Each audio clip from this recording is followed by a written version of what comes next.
Last ପିଲାମାନେ ଟିକେ silent ବସ। First ପିଲା ତ ପଢ଼ିଲା ଦେଖ କ'ଣ ବୁଝିଲ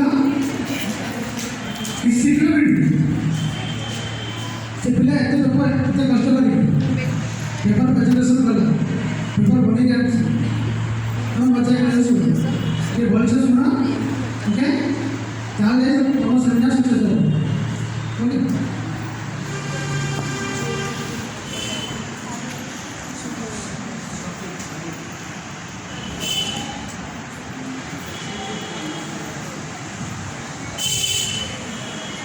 Good afternoon everyone. Here present our respected HOD Manoj sir, Tuttu sir, Aradhana, Basa ma'am and my dear friends.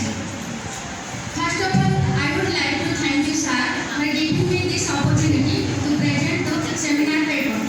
I am Pooja Bisoi from UG second year.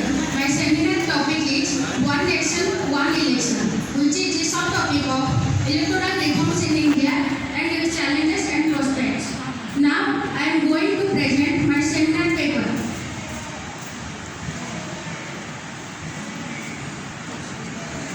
First, introduction.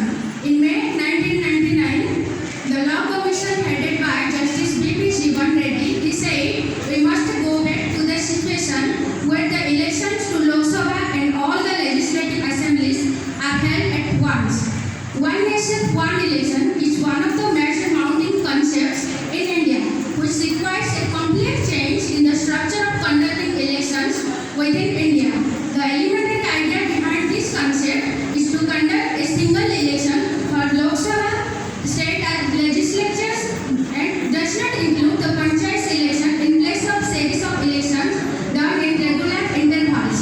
Panchayat election is not subject to simultaneous election because, as per Constitution, panchayat is state subject and state election commission is responsible of conducting election, and also because the almost total numbers in the country is significantly large.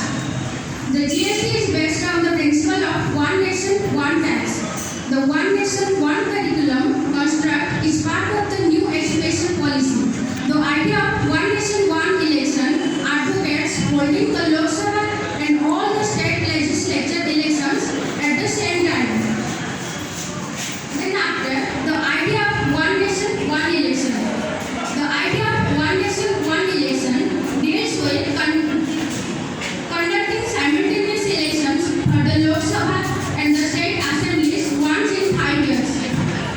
This will involve the reconstructing of the Indian election cycle in a manner that the state and central election synchronize. Then after, what simultaneous elections would mean for our country? Currently, there are 5 to 7 elections to the state assemblies every year. Such a situation adds of diversity, impacting the processes of development and governance, with political parties driven by short-term populist measures to win elections instead of structural reforms which may be more beneficial for the public for a long-term perspective. Similarly, continual elections and the lack of legislative calendar also cause a disparity in the parliamentary proceedings. Another argument in favor of having simultaneous elections in the implementation of model code of conduct prior to the elections which impacts governance. The MCC is a set of guidelines issued by the Election Commission to regulate political parties and candidates prior to elections to ensure free and fair elections.